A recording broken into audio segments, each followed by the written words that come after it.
పశ్చిమ గోదావరి జిల్లా నరసాపురం సబ్ డివిజన్లో గురువారం జరిగే పట్టభద్రుల ఎమ్మెల్సీ ఎన్నికల పోలింగ్ సజావుగా సాగేందుకు అధికార యంత్రాంగం అన్ని ఏర్పాట్లు పూర్తి చేసింది.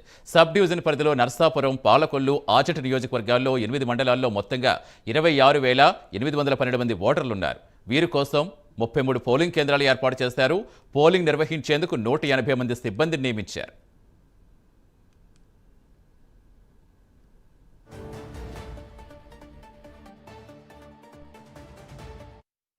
ఏర్పాట్లన్నీ నర్సాపూర్ డివిజన్ సంబంధించి ఏర్పాట్లన్నీ పూర్తి చేశాము. మరి మా డివిజన్లో 26,812 ఓట్లు ఉన్నాయి. మరి దానికి సంబంధించి 33 పోలింగ్ స్టేషన్లు ఉన్నాయి 8 మండలాల్లో. మరి 33 పోలింగ్ స్టేషన్లకి పిఓ, ఏపీఓ, అదేవిధంగా ఓపీఓలు, మైక్రో అబ్జర్వర్స్ అందరిని కూడా నియమించడం జరిగింది. వారందరూ కూడా ఇప్పుడు వచ్చి ఇక్కడ మెటీరియల్ తీసుకుని వెళ్ళటం జరుగుతుంది. వీళ్ళందరినీ కూడా మనకి 6 రూట్లు విభజించాము.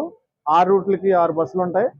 అదేవిధంగా 6 రూట్లకి 3 సెక్టర్లుగా కూడా విభజించి ఎప్పటికప్పుడు వీళ్ళకి సంబంధించిన ఏర్పాట్లన్నీ సక్రమంగా చేశారా లేదా, ఈ సిబ్బంది వెళ్ళి మధ్యాహ్నం పోలింగ్ స్టేషన్లు ఏర్పాటు చేసుకోవాలి. అక్కడ పోలింగ్ స్టేషన్లు అంటే పోలింగ్కి సంబంధించినటువంటి ఆ కంపార్ట్మెంట్ నిర్మాణం, అదేవిధంగా కావాల్సిన కవర్స్ అవన్నీ కూడా తయారు చేసుకుని ఈ రాత్రి అక్కడే వాళ్ళు పడుకుని రేపు మార్నింగ్ 8 o'clockకి మళ్ళీ పోలింగ్ స్టార్ట్ అయ్యే టైంకి అన్ని ఏర్పాట్లు చేసుకుంటారు.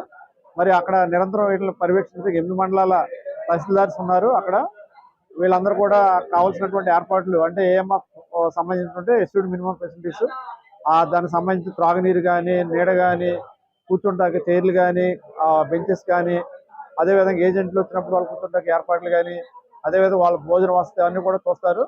అదేవిధంగా వచ్చినటువంటి వాటర్లు ఇబ్బంది పడకుండా వాళ్ళకి వాటర్ కానీ, టాయిలెట్స్ కానీ అవన్నీ కూడా ఏర్పాటు చేయడం జరుగుతుంది. ఏర్పాట్లన్నీ పాలకొల్లు నియోజకవర్గంలో అత్యధికంగా 10 పోలింగ్ కేంద్రాలు ఉండడంతో అక్కడ ఎక్కువ మంది సిబ్బంది నియమించారు. రేపు ఉదయం 8 గంటల నుంచి సాయంత్రం 4 గంటల వరకు పోలింగ్ జరగనుంది. సబ్ కలెక్టర్ కార్యాలయ ప్రాంగణంలో ఎన్నికల సామాగ్రి డిస్ట్రిబ్యూషన్ సెంటర్ ఏర్పాటు చేశారు. సిబ్బందికి నరసాపురం ఆర్డీఓ, సబ్ డివిజన్ ఎన్నికల రిటర్నింగ్ అధికారి దాసిరాజు పర్యవేక్షణలో పోలింగ్ సామాగ్రి పంపిణీ చేశారు. గట్టి పోలీస్ బందోబస్తు మధ్య సామాగ్రితో పాటుగా సిబ్బందిని పోలింగ్ కేంద్రాలకు తరలిస్తున్నారు. పూర్తి సమాచారం ఇచ్చేందుకు మా కరెస్పాండెంట్ మురళీ జాయిన్ అవుతున్నారు. మురళీ, రేపటి పోలింగ్ కు సంబంధించి అన్ని ఏర్పాట్లు పూర్తయినట్టేనా? ఇటు అభ్యర్థుల అధికారులు ఏ విధంగా సన్నద్ధమవుతున్నారు? రైట్ సతీష్, రేపు జరగబోయే తూర్పు పశ్చిమ గోదావరి జిల్లాల పట్టభద్రుల నియోజకవర్గాల ఎమ్మెల్సీ ఓటింగ్ అయితే పోలింగ్ అయితే యంత్రాంగం అన్ని ఏర్పాట్లు పూర్తి చేశారని చెప్పుకోవచ్చు. ఈ ఎన్నికల్లో పట్టభద్రులు ఓటు హక్కు వినియోగించుకునేందుకు 456 పోలింగ్ కేంద్రాలను ఏర్పాటు చేశారు.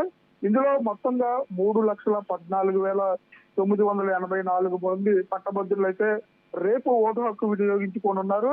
ఏలూరు జిల్లాకు సంబంధించి 66 పోలింగ్ కేంద్రాల్లో 42,282 మంది ఓటర్లు అయితే ఓటు హక్కును వినియోగించుకోనున్నారు.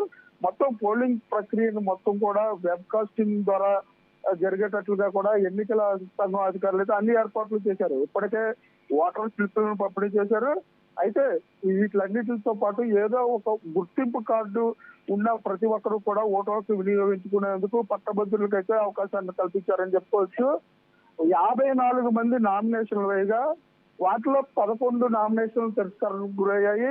8 మంది ఉపసంహరించుకున్నారు. ఇప్పటికీ పూర్తిగా 35 మంది అభ్యర్థులు పోటీలో నిల్చున్నారని చెప్పుకోవచ్చు. ఎన్నికల నిర్వహణకు ఉమ్మడి పశ్చిమ గోదావరి జిల్లాలో 545 మంది ప్రొసీడింగ్ ఆఫీసర్స్ ని, అలాగే 545 మంది అసిస్టెంట్ ప్రొసీడింగ్ ఆఫీసర్లని, 1,180 మంది ఇతర పోలింగ్ సిబ్బందితో అయితే మొత్తం మైక్రో అబ్జర్వర్లతో కలిపి 2,714 మంది ఎన్నికల సిబ్బందిని నియమించారని చెప్పుకోవచ్చు. ఏలూరు జిల్లాలో పోలీస్ ఫోర్స్ కు సంబంధించి 8 మంది డిఎస్పీలు, 15 మంది సిఐలు, 37 మంది ఎస్ఐలు, 69 మంది ఏఎస్ఐలు, అంతా మొత్తం సిబ్బందితో 477 మంది పోలీస్ సిబ్బందితో అయితే పోలింగ్ ప్రక్రియకు సజావుగా సాగేందుకు అన్ని ఏర్పాట్లు చేశారని చెప్పుకోవచ్చు. 70 మంది జోనల్ అధికారులు, 99 మంది రూట్ ఆఫీసర్లు కూడా నియమించారు. మొత్తం ఏలూరు జిల్లాకు సంబంధించి 10 మంది జోనల్ అధికారులు కూడా రూట్ సిబ్బందిని కూడా నియమించారు. ఏలూరు జిల్లాకు సంబంధించి కలెక్టరేట్ లో డివిజన్ భవన్, జంగారెడ్డిగూడ ఆర్టీఓ కార్యాలయంలో, అలాగే నరసాపురం సబ్ కలెక్టరేట్ ఆఫీస్ నుంచి కూడా ఎన్నికల సామాగ్రిని మొత్తం కూడా ఎన్నికల సెంటర్లకు అయితే పంపించారు. ఎమ్మెల్సీ ఓటింగ్ కు సంబంధించి ఉమ్మడి జిల్లాకు సంబంధించి 99 బ్యాలెట్ బాక్సులు కూడా ఏర్పాటు చేశారు. అందులో 217 బ్యాలెట్ బాక్సులు ఏలూరు జిల్లాకు కూడా కేటాయించారు. మొత్తం మీద రేపు జరగబోయే పట్టభద్రుల ఎమ్మెల్సీ ఎన్నికలకైతే ఏలూరు జిల్లా కలెక్టర్ అలాగే ఎన్నికల రిటర్నింగ్ ఆఫీసర్ వెట్రిచెల్లి ఆధ్వర్యంలో అయితే పూర్తిగా అన్ని ఏర్పాట్లు పూర్తి చేశారని చెప్పొచ్చు Satish. Right, thank you Murali.